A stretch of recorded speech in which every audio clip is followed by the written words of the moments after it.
On the plane back from filing for divorce with Alex, we both met our end. Before the plane crashed, he said, "If I could do it all over again, I would marry Laura. Being with her makes me feel alive." When I opened my eyes again, I had returned to the day he proposed to me. He picked up the bouquet in his hands, turned around, and ran toward Laura in the crowd. Dropping to one knee, he said, "Laura, will you marry me?" I realized he had been reborn, too.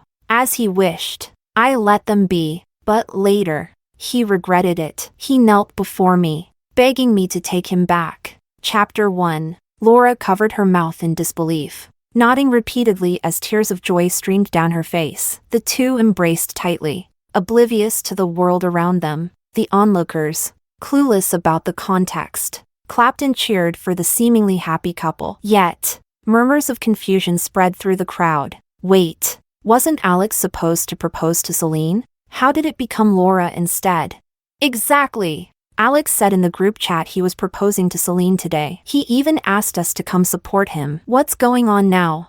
But Alex and Laura hugged each other for what seemed like an eternity. Turning to face the crowd, Alex picked up the microphone and spoke. "Thank you, everyone, for witnessing our love today. In the past, I didn't understand my true feelings, but now I know. It's always been Laura. I once let her slip away, but for the rest of my life, I refuse to make the same mistake. I want to spend my life with her, hand in hand, until we grow old together." Then he glanced at me with indifference and added, "Forced feelings are never sweet. What we had was a mistake, and I hope we can part ways peacefully. Celine, please don't cling to the past." The ringing in my ears, caused by the crash, gradually faded. I had been reborn to the day Alex proposed to me in our past life. As I stood there, staring at Alex, his words from our final moments in the last life echoed in my mind. If I could do it all over again, I'd choose Laura. I realized then, he had been reborn too.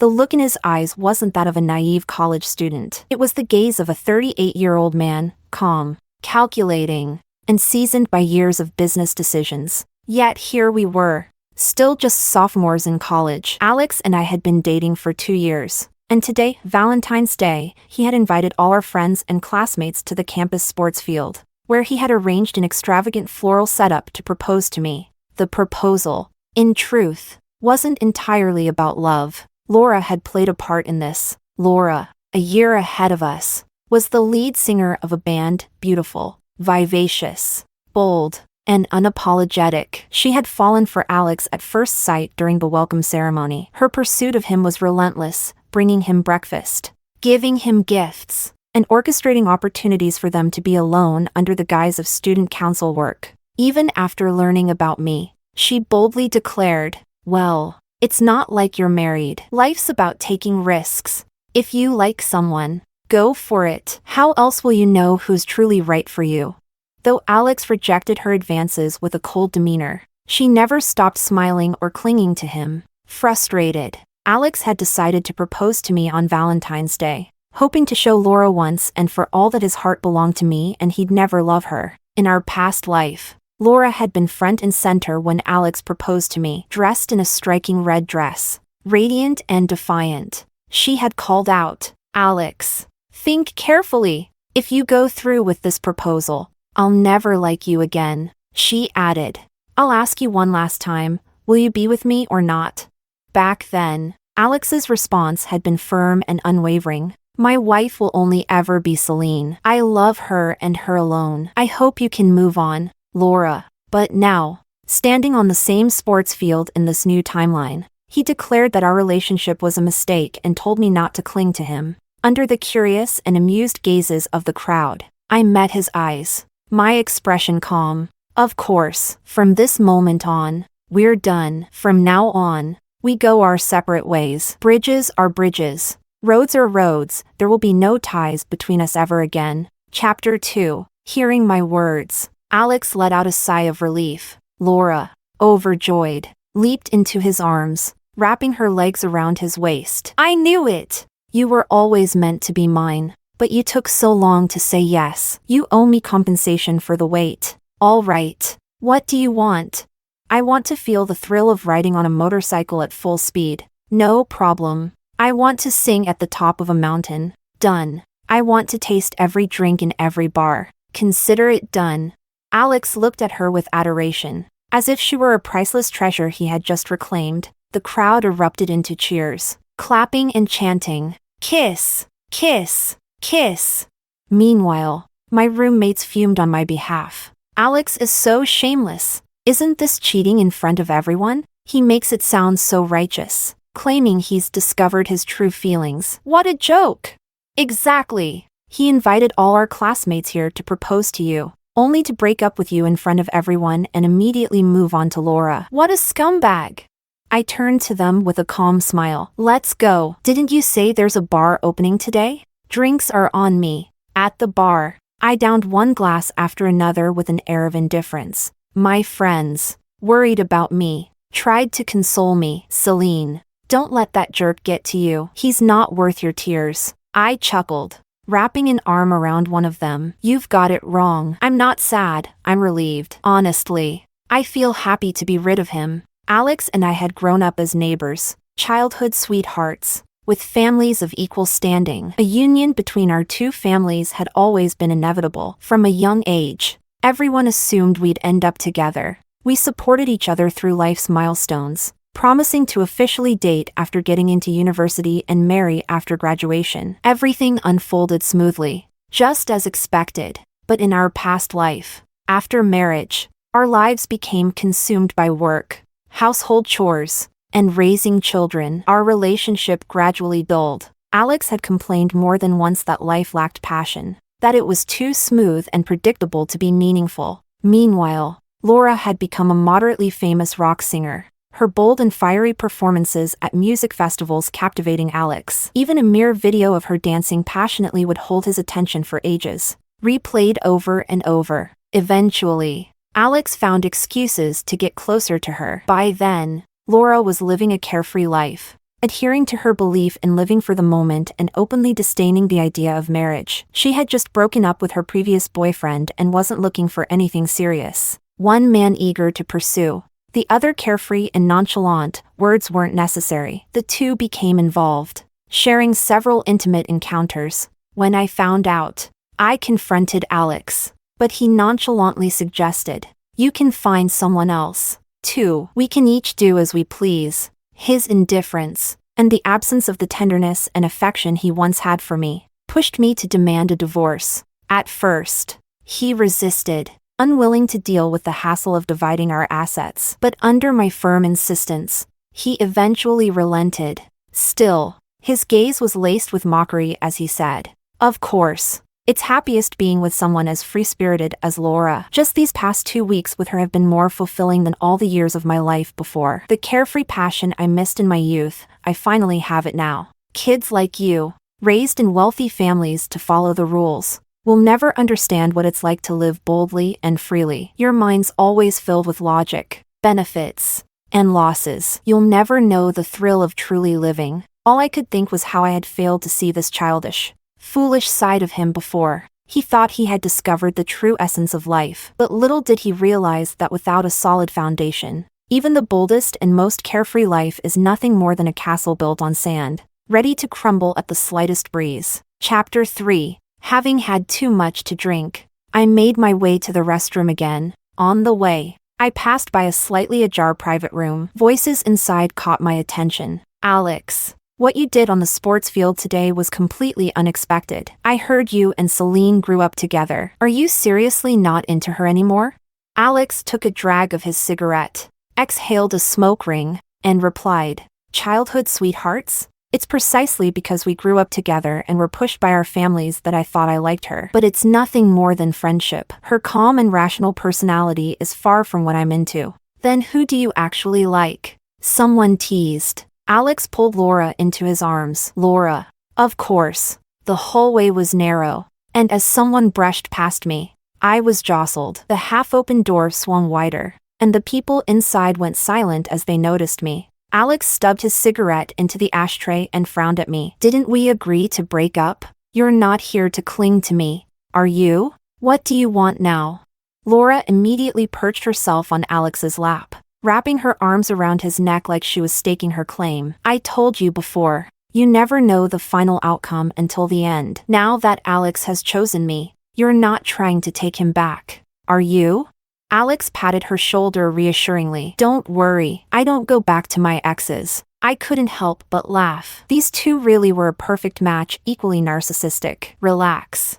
I was just passing by. I'm not in the business of recycling trash. As I turned to leave, I caught a glimpse of Alex's face darkening for a moment. In this life, the feelings I once had for him, long worn down in the past, were utterly gone. I felt nothing about the life he now so enthusiastically embraced. But as I turned, I bumped into someone's chest. My hand instinctively pressed against it for support, firm and solid. Looking up, I was surprised to see Leo, the prince of the city's northern district, 5 years my senior, had just returned from completing his studies abroad and taken over his family's business. In the dim, shifting lights of the bar, he wore a black shirt buttoned to the top. His cold, handsome face, accentuated by the shadows, exuded an aura of restraint. He was looking down at me with slightly lowered eyes. Realizing I was still leaning against his chest, I coughed awkwardly, stepped back, and apologized. Just then, a voice from the private room called out again. Celine's actually pretty attractive. Alex, now that you're single, I might just go after her. Be my guest. Alex replied indifferently. Here's a private question. Did you two ever, Alex scoffed. She's so conservative. She insisted on waiting until we were engaged. Boring and uptight. The voice laughed. Well, I'm up for a challenge. Laura's dissatisfied tone rang out. If you proposed successfully tonight, wouldn't you have gotten the girl already? But now you're the girl. And to celebrate us being together, how about coming to my place tonight? Oh, you're so naughty. In front of me, Leo's expression darkened, his voice low and magnetic. So, you're single now?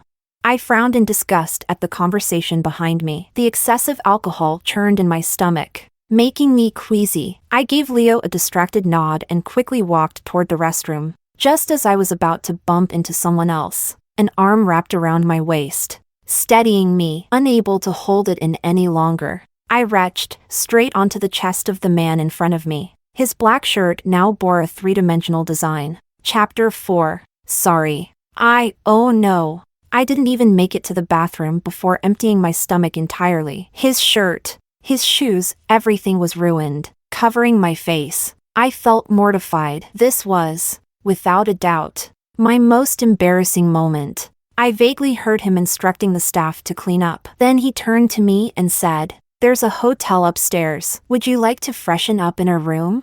I nodded. Between the alcohol and throwing up so much, my legs felt weak. He muttered an apologetic "excuse me," then scooped me up effortlessly and carried me to the elevator. After washing up, I stepped out of the bathroom and froze. Leo was standing right there, waiting. "There's only one bathroom in this room," he explained, embarrassed. I quickly stepped aside to let him through. Just then, my roommate called. The dorm curfew was approaching, and she urged me to come back. I explained as briefly as I could, telling her to head back without me. I'd stay at the hotel for the night. A knock at the door interrupted me. Someone had delivered 2 sets of clothes, 1 for men, 3 for women, and a bottle of honey water. Glancing at the bathroom's frosted glass door, I wondered how I was going to repay this favor. Then I remembered something horrifying. I had casually tossed my undergarments onto the bathroom counter after my shower. Worse still, I had taken all the bathrobes and towels out of the bathroom.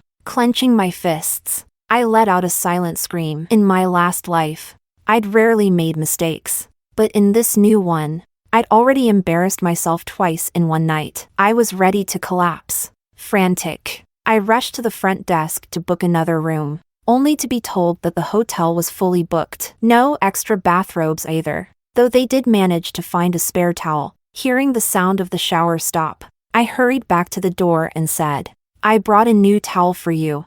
I turned away and slid the towel through the crack of the door. Our fingers brushed briefly, and I instinctively flinched. When he stepped out, towel drying his hair, my eyes were immediately drawn to his 6-pack abs, glistening with water droplets sliding down his torso. Maybe it was the alcohol, but my face felt uncomfortably warm. I quickly turned away and mumbled. Someone brought over clothes and honey water. He paused mid-motion, then replied, I wasn't sure about your size, so I had them bring 3 different ones. Try whichever fits best. The honey water is for you, to help with the hangover. Thank you.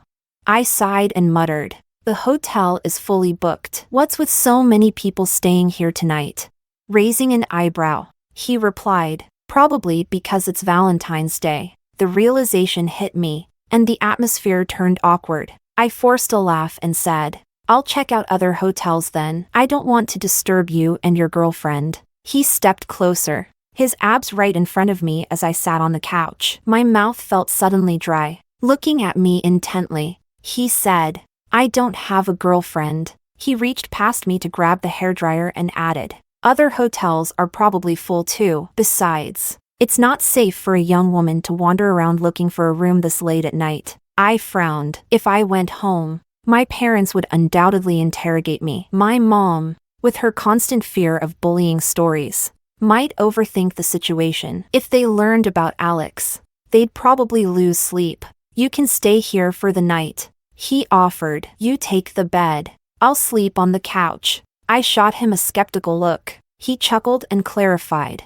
Our families do business together. Relax. I won't try anything. His words reminded me of my past life. He never married but led his family business to remarkable success. There had always been rumors in our social circle either he didn't like women, or there was something physically wrong with him. Chapter 5. Thinking about it, I relaxed. Since he didn't have a girlfriend, there was nothing to worry about. Besides, looking at his strong chest, 6-pack abs, long muscular legs, and those strikingly handsome features, if something did happen, it wouldn't exactly be a loss. As I let my guard down, the post-drinking lethargy began to take over. He finished drying his hair and glanced at my long curls. Aren't you going to dry yours? I touched my hair, it was already half dry, then took the hairdryer from him and gave it a quick blow. The more I dried, the more awake I felt. We sat in awkward silence for a while. After scrolling through my phone for a bit, I finally said, It's late, let's get some rest. Once the lights were off, my senses sharpened in the darkness. Just as sleep started to creep in, faint noises of an intimate nature began to filter through the walls. Suddenly, I remembered why the hotel was fully booked tonight. It was Valentine's Day. Perhaps it was hormones or just the irritation of the moment. But my mood soured. Staring at the ceiling, I could feel his presence in the room. I asked softly, Are you still awake? Yes. Maybe it was the alcohol. Maybe it was the fact that I'd lived and died once. Or maybe it was just the atmosphere. Gazing at his legs stretched out on the couch in the faint moonlight, I swallowed nervously. The bed is pretty big. Do you want to sleep here instead? His voice turned low and husky. Do you know what you're saying? Suddenly, I remembered the rumors from my past life. Are you not capable? Modern medicine is pretty advanced these days. If it's true, you shouldn't avoid treatment. Otherwise, you might be single forever. I felt the bed dip as he leaned over me, his voice laced with amusement. Is this your way of provoking me? If you want to find out whether I'm capable, you can experience it yourself. The heat radiating from him made me tense up, but I boldly reached out. Only one way to know for sure. And so, the night unfolded. Turns out, the rumors were wrong. Not only was he capable, he was very capable. The next morning, I woke up with an ache in my waist. The room was empty. After tidying myself up, I stepped out and ran into Leo at the hotel entrance. He gestured to the bags of food in his hand. I picked up some breakfast. Are you heading back to campus? I'll drive you. Still feeling sore, I didn't bother with formalities and climbed into his car, alternating between sips of milk and bites of a sandwich. As I got out, he held up his phone with a slight smirk. Add me on WeChat? His fingers tapped rhythmically on the steering wheel, and his gaze was filled with a predatory intensity. As a 38-year-old soul, I understood his intent perfectly. After a brief pause, I smiled and said, Sure. On my way to class, I bumped into Alex and Laura. Ignoring them, I kept walking, But Alex blocked my path. Where were you last night? That's my business. I replied coldly. Don't you think you're overstepping? His expression darkened. Someone saw you being carried to a hotel by a man. Who was he? What did you do? I let out a derisive laugh. Who I'm with is none of your concern. If I recall correctly, we broke up yesterday. The way you're acting almost makes me think you still have feelings for me. Laura's face twisted, and she pulled her arm out of Alex's grasp. If she wants to go to a hotel with someone, let her. Why do you care so much? Don't tell me you still have feelings for her. Alex quickly grabbed her arm, trying to placate her. I'm just concerned because we're neighbors. My feelings for you are as clear as day. You're the only one in my heart now. Why else would I have chosen you in front of everyone yesterday? Then, turning to me, Alex said flatly, don't get the wrong idea. I broke up with you yesterday. I was only worried that you'd spiral into self-destructive behavior to get back at me. As long as that's not the case, we're good. I let out a cold laugh. Sometimes, it's best not to be so self-absorbed. You're not the only man in the world. You've moved on, and I will, too, with my new boyfriend. Chapter 6. Ignoring Alex's furrowed brow, I turned and walked away, overconfident and hypocritical, just because Laura chased him for 2 years. He thought his charm was limitless?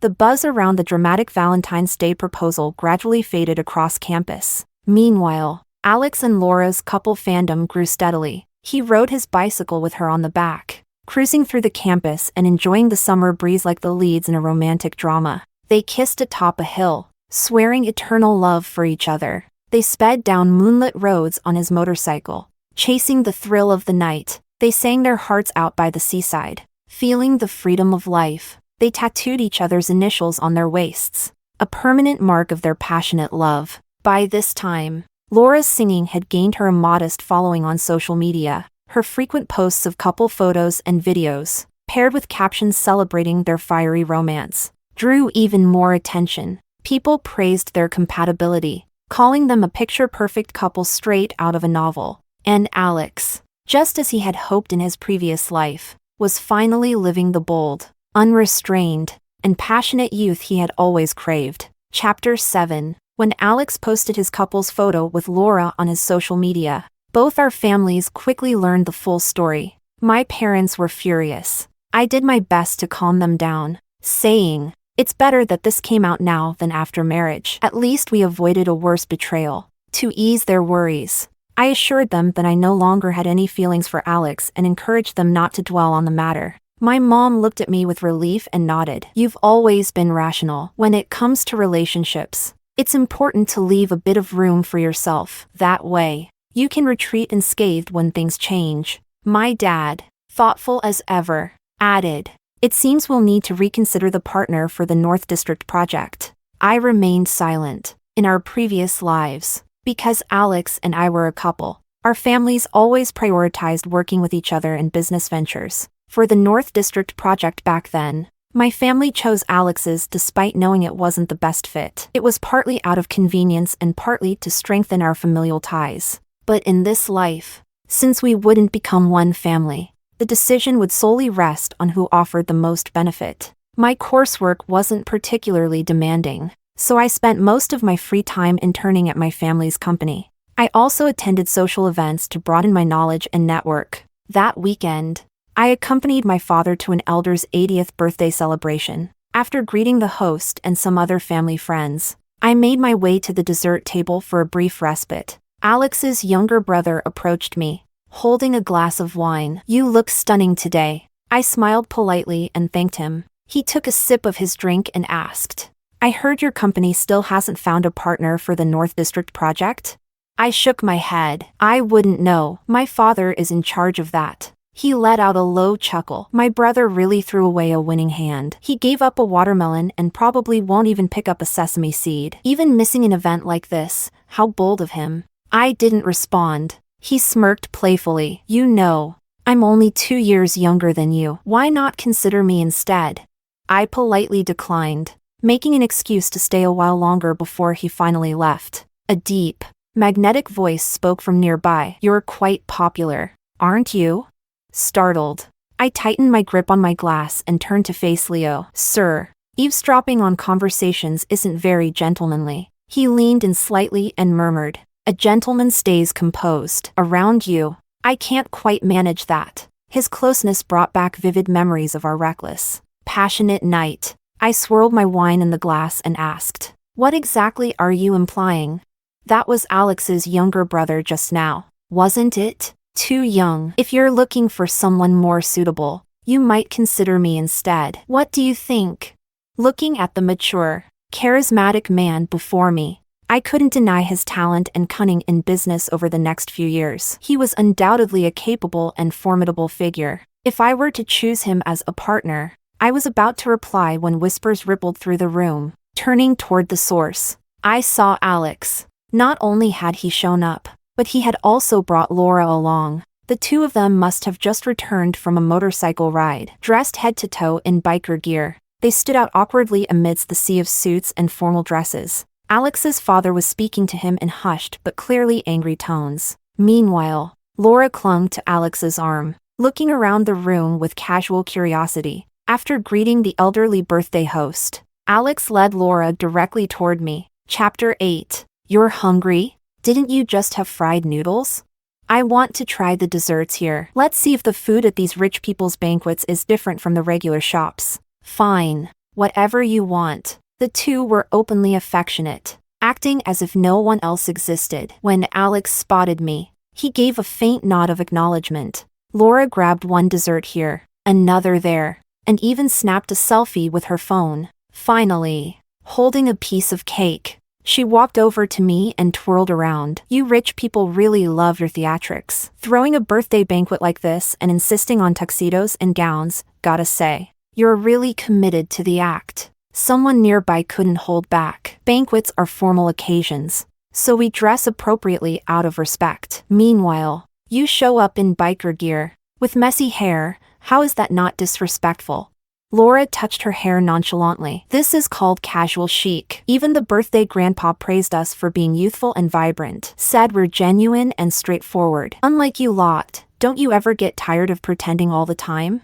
Her words drew angry looks from everyone around, including some directed at Alex. Alex stepped in front of Laura protectively, offering a cold apology. Laura is honest and forthright. I hope no one takes offense. After all, this is a birthday celebration, and making a scene wouldn't be appropriate. In our past life, Alex had been in a position of power, where people fawned over him. His cold demeanor was tolerated. But now, he was just a university student with no corporate position. His detached attitude immediately soured the mood, earning him disapproving glares. A peer couldn't help but ask, Alex, what do you even see in her? Celine has the family background, looks, and abilities. She's far better in every way. Suddenly, all eyes turned to me. Alex frowned and glanced at me briefly before saying, Celine is great, but for me, Laura is the best. Then he grabbed Laura's hand and added that what he loved most about her was her boldness and passion. Being with her made him feel relaxed and happy. Laura, emboldened, pulled him in for a kiss right there and then. The blatant display of affection at such a formal event left everyone around visibly uncomfortable. Someone muttered sarcastically, "What is this? A soap opera?" Word got around that after the banquet, Alex's father scolded him harshly. He demanded Alex break up with Laura and apologize to me, insisting that I was the only one who could offer him meaningful support in his career. Alex refused, claiming he didn't need to rely on any woman and that he could succeed on his own. The conversation ended in an argument. I couldn't help but feel relieved. Alex was already on my blacklist, and with Laura by his side, they made the perfect pair. As long as he didn't come crawling back to me, I'd sleep peacefully. For the North District project, my father ultimately chose to collaborate with Leo's family. My father couldn't stop singing Leo's praises. Leo even came over for dinner once. That afternoon, as I prepared to head back to school, Leo offered to drive me since it was on his way. As we reached the campus, I noticed the car doors were still locked. Confused, I turned to look at him. His fingers tapped rhythmically on the steering wheel, and his gaze carried a hint of predatory intent. About the question I asked at the banquet, you still haven't given me an answer. I immediately remembered and squinted at him. Are you serious? Chapter 9. Do I look like I'm joking? I looked at him, noticing the slight tension in his expression, and smiled. All right. He stared at me, stunned. What? Didn't Mr. Leo propose that we date? I accept. If I had to choose someone for a marriage of convenience, Leo wasn't a bad option, at least in my previous life. He had remained single, with no scandals attached to his name. He fixed his gaze on me. Are you really agreeing? Smiling, I slid my index finger along his jawline. Mr. Leo is handsome and capable. Saying yes seems like the obvious choice, doesn't it? Surprised. Mr. Leo? He caught my hand a little. I can hardly believe it. Leaning forward, I kissed his lips, gently nibbling them. Do you believe me now? His deep eyes flickered with intense emotions. He pressed his hand against the back of my head, taking control of the kiss. We only pulled apart when we were both breathless. He gently touched my lips. Summer break is coming soon. What are your plans? I had originally planned to intern at my family's company, but looking at Leo, I changed my mind. How about I intern at your company for 2 months? He smiled. You don't want to be apart from me? I replied honestly. Everyone knows Mr. Leo is incredibly talented. I want to learn from you. Will you give me the chance? Absolutely. And so, when summer arrived, I began working as Leo's assistant. It was then that I got to experience firsthand his sharp insight into industry trends and his decisive approach to problem solving. Leo was truly a workaholic. Working until midnight was common for him, and yet he remained highly disciplined, waking up at 6 a.m. every day to exercise. He also had remarkable self-control. Even at social events where women vied for his attention, he always politely declined their advances. I once teased him, asking if he was really immune to temptation. He replied, if I indulge, the margins on the deal decrease. For me, the contract is always the priority. If it weren't for his boundless energy at night, I might have started to suspect there was something wrong with him. One time, after a particularly intense evening, I asked him, if you hadn't met me, would you have stayed single forever? He thought for a moment and said, I don't know. I've already planned out the next 20 years for the company. Maybe I'd stay focused on work. Or maybe if I met someone suitable, I'd settle down. I couldn't help but silently retort, you stayed single until your 40s in the last life without finding anyone suitable. Curious. I asked, why did you choose me? He admitted he wasn't sure. The first time I saw you was at a banquet. Later, I asked about you, but you were with Alex at the time. When I heard about your breakup, that's when I decided to make my move. Time flew by, and 5 years passed in the blink of an eye. After graduating from university, I followed Leo's advice and went abroad for further studies. With what I'd learned by working closely with him, I felt I had become incredibly capable. I was confident in managing the company, launching projects, and making staffing decisions. Everything came naturally to me now. In the year I returned home, Leo proposed to me, and I said yes. During those 5 years, Alex and Laura continued living their bold, carefree lives. At their graduation, they wore a tuxedo and a wedding dress, combining their ceremony with their nuptials. Their graduation wedding even trended online. They were praised as the perfect example of true love. The once anti-marriage Laura ended up marrying the man she had pursued for 2 years, and Alex fulfilled his dream of marrying the fiery and passionate Laura, just as he had wished in his past life. We each had different pursuits and found the lifestyles we wanted. I thought this was where the story ended. But life, much like a book of wrong answers, has a way of making people dismantle everything they once built. Chapter 10. Alex had started working in his family's company, while Laura pursued her career as a rock singer. Friends told me that their relationship had been an on-again, off-again roller coaster. With their growing fanbase and Alex's high-profile status, their love life frequently made headlines. I understood life is meant to be lived with passion. But recently, rumors of their breakup became incessant. There were videos of Alex and Laura arguing in public and clips of Laura dancing intimately with other men at bars. I skimmed through the gossip like I would any other news and turned my focus back to work and wedding preparations. After work one evening, Leo was holding my hand as we walked out together,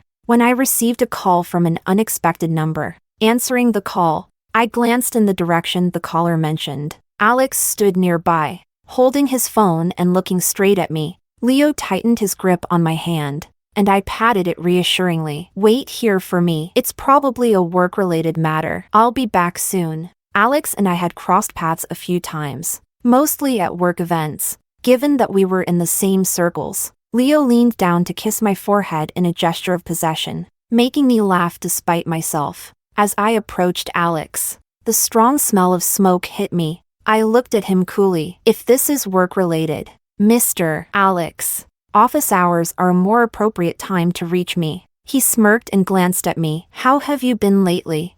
I raised an eyebrow. I've been great. It didn't seem like he wanted to talk about work, and I saw no reason to linger. I was about to bid him goodbye and leave when he lit another cigarette. I haven't been doing so well, he admitted, frowning at the cigarette. I subtly took 2 steps back. Through his words, I pieced together his current situation. Since starting his job after graduation, he had less time to spend with Laura. Meanwhile, Laura continued her carefree lifestyle, partying, hanging out with friends, and living freely. Sometimes, she got too close to other men, which naturally led to Alex questioning her. Their arguments had grown increasingly frequent. Laura thought Alex was too rigid and accused him of not giving her enough attention. Alex, in turn, complained that Laura didn't understand the pressure of supporting a family. Laura insisted on living in the moment, questioning why Alex was so obsessed with earning money. You can't take it with you when you die, she'd say. But Alex's mindset was different. To him, wealth was the foundation of everything. During school, he had his family's financial backing, but after graduating, he had to earn his own money. Complicating matters were his family dynamics: 2 older brothers, 2 younger brothers, 2 of whom were illegitimate but acknowledged by their father. The internal competition for power was fierce. In our past life, my family's support had helped Alex secure a majority of the company's control. Despite his average abilities, this time, without my assistance, even with his memories from his past life, his position was precarious. Alex laughed bitterly. I just needed to vent, and somehow ended up here. Do you think I'm a failure? I spoke calmly. Everyone has their own life and path to walk. You chose this one, and whether it's success or failure depends on how you see it. Whatever your situation is now has nothing to do with me. I have a fiancé, and if you're looking for someone to confide in, I suggest you find someone else. My fiancé has a jealous streak. The thought of Leo made me smile unconsciously. Alex stared at me, dazed, as if he wanted to say something more, but I cut him off. If there's nothing else, Mr. Alex, I'll take my leave. Goodbye. Chapter 11. As soon as I got into the car, Leo pulled me into a deep, possessive kiss, meeting his intense gaze. I chuckled and touched my forehead to his. Don't worry, I'm not the type to go back to old flames. With you, my towering oak tree, how could I let go? 2 months later, our wedding took place as planned. The ceremony was grand and magical. When my father placed my hand in Leo's, I saw tears welling up in his eyes. As the officiant announced the exchange of vows, Leo slipped the ring onto my finger, kissed my forehead, and solemnly said, I love you. I placed the ring on his finger and smiled brightly at him. I love you, too. There are people in this world who may betray your feelings, but there are also those who will cherish you with all their heart. Those who offer their true selves deserve nothing less in return. So, Leo, in this life, I choose you. Even though I've kept a part of myself guarded, all the rest of my love is yours. As long as you remain faithful, I will stand by your side forever. Married life was peaceful and happy.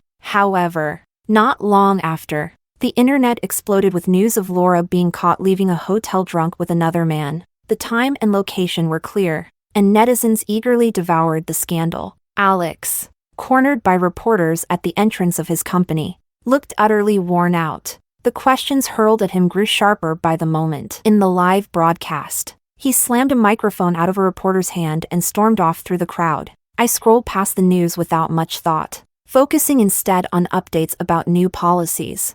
But then my phone rang. The caller ID made me pause. It was the very person I'd just seen on the livestream. Frowning, I answered. The voice on the other end was heavy with labored breathing. Celine, I regret it. Let's get back together, okay?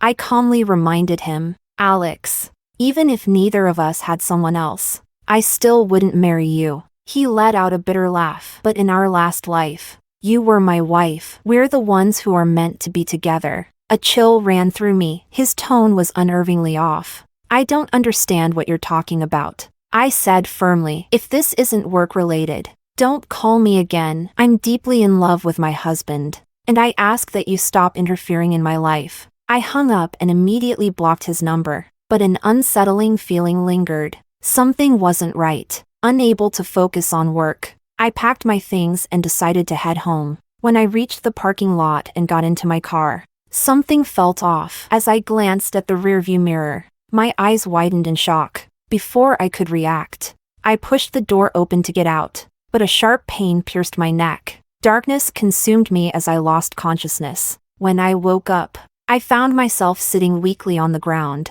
staring at Alex's back. The surroundings were all too familiar. It was the rooftop of our old school. A quick glance down confirmed that I was unharmed. Alex, I said coldly, what are you doing? This is kidnapping. Do you realize that?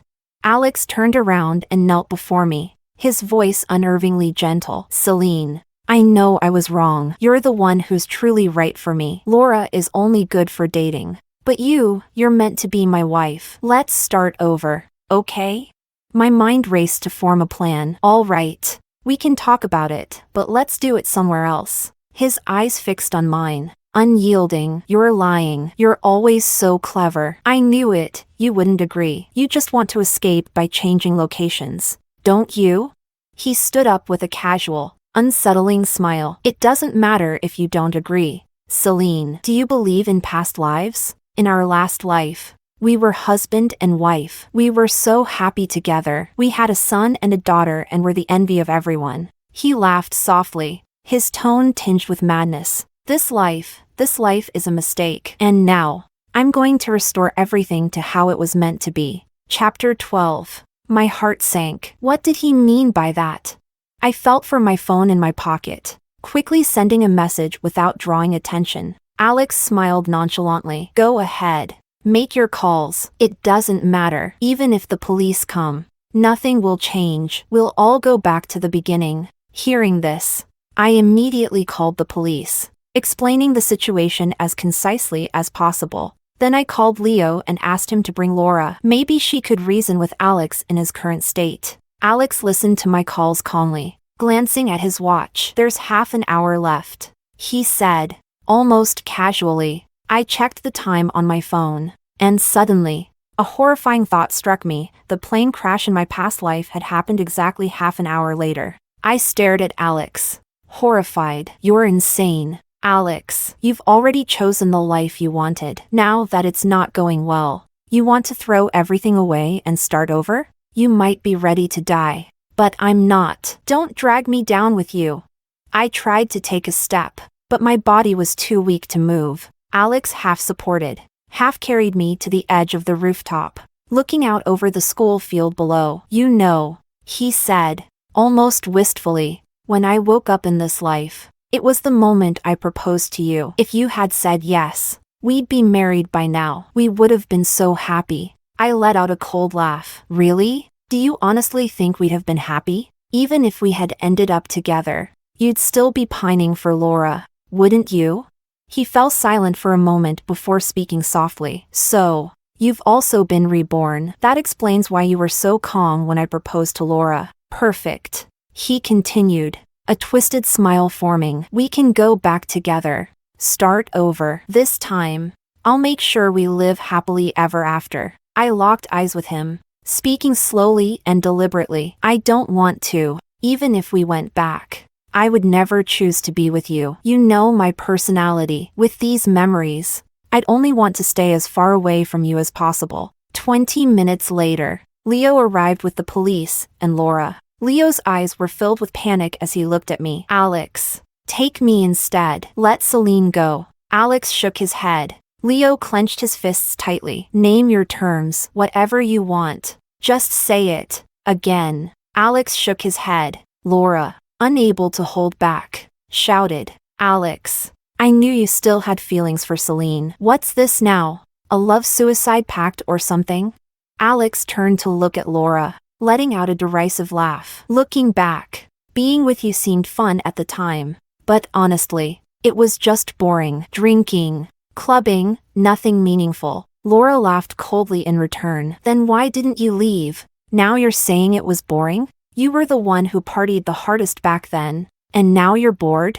I swear, I regret ever marrying you. If I could go back, I'd stay as far away from you as possible. Alex nodded thoughtfully. You're right. That's exactly what I want, a chance to start over. He glanced at his watch, murmuring, "The time has come." A chill ran through me. Alex, even if I could start over, I would never choose you. He looked at me deeply, his expression unreadable. I think you're right. If you went back with your memories, you'd never forgive me. So, he released his grip on me. I'll go back alone. I'll change the ending. I'll start over and reclaim everything that's rightfully mine. I collapsed to the ground, powerless. Leo rushed forward, scooping me into his arms and carrying me down the stairs as fast as he could. When we reached the ground, I finally noticed the ambulance parked nearby and the safety cushion laid out on the pavement. It took a month in the hospital for my body to recover. During that time, I learned that Alex hadn't died as he intended. Instead,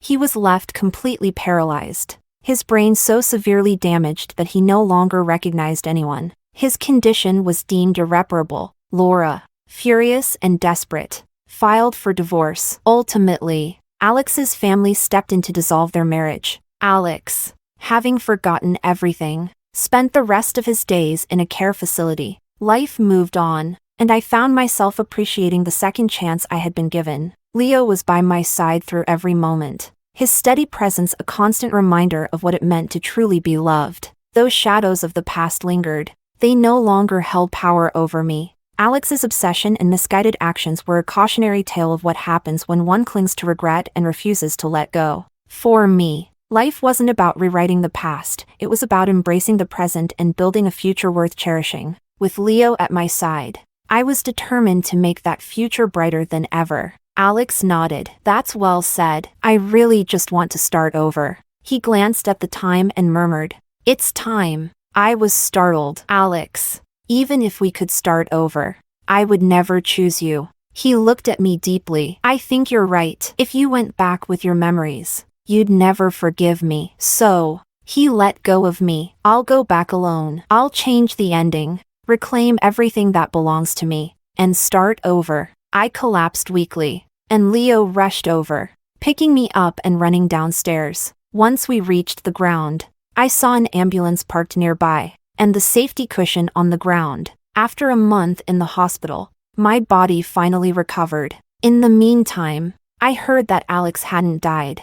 Instead, he was left completely paralyzed, with brain damage that rendered him unrecognizable to anyone. There was almost no chance of recovery. Laura filed for divorce against Alex, and in the end, their families stepped in to annul their marriage. As for Alex, who had forgotten everything, he spent the rest of his life in a nursing home. Chapter 13. Leo and I had 2 children, one with his last name and one with mine. Together, we walked through year after year, hand in hand. Those who give their true hearts will find them returned in kind.